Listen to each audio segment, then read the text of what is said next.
Gentleman yields back. Chair now recognizes the gentleman from Georgia, Dr. McCormick. Thank you, Mr. Chair.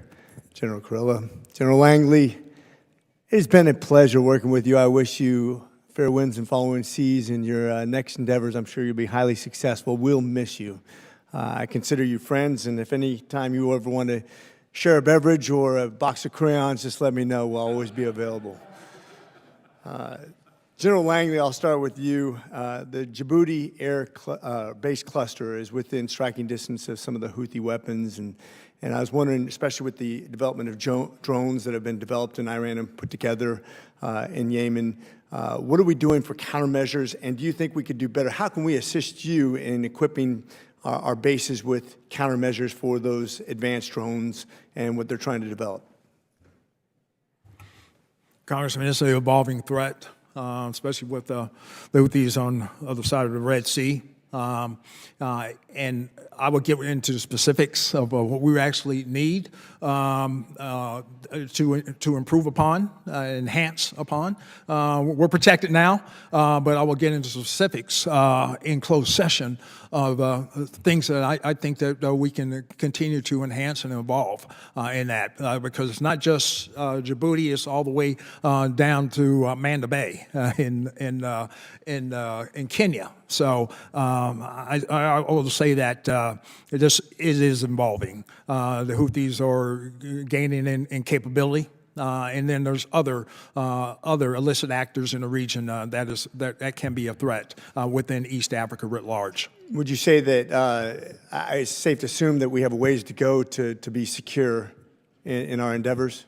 We will always do position improvement. You know, our fighting holes always need to be improved for force protection. That's my #1 mission, is protecting the troops on the ground. And in regards to CENTCOM, we've seen everything from Tower 22 to the ship lanes really kind of being a proving ground for drone attacks and missile attacks. And I'm sure we're going to eventually encounter supersonic missiles and other things that are very, very alarming. What have you learned from those sort of contacts as we advance our technologies and we have these new technologies to deal with? You have, Congressman, you have to have a layered defense is the first thing, and you have to continue to improve upon your capabilities and evolve faster and move faster than the enemy can on theirs. Look at what happened in Russia with the Ukraine, when you watched also them go to fiber optic drones because of the EW and the jamming that was up there.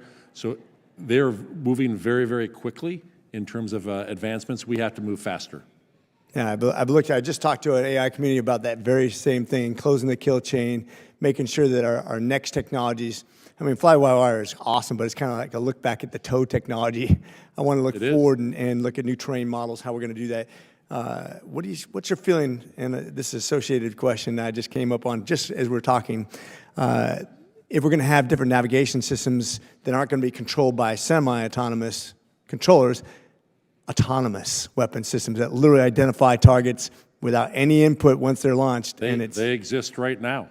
The question is, would that be a good, I get a little bit squeamish when we talk about autonomous weapon systems that direct themselves and they don't have that final. I think those exist right now. I know they exist right now. It's when you get into that final mile, that final kilometer that then locks on a target.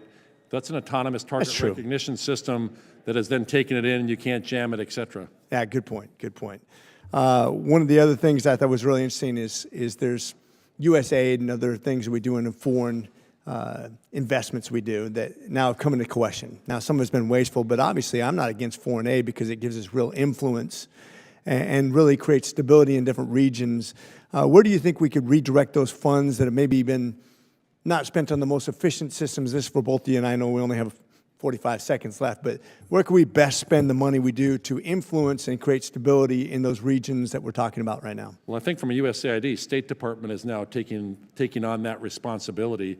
For us, there are certain countries that absolutely don't have the natural resources, and those are things that we need to look at. And I can get specific with you if you have a written question, and I'll turn it over to Mike.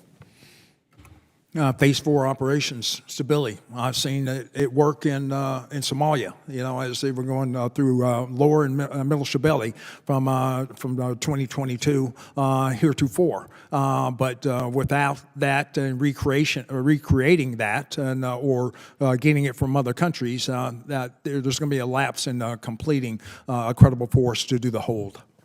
My best to you both, gentlemen. Loved working with you. Semper Fi. Gentleman's time has expired.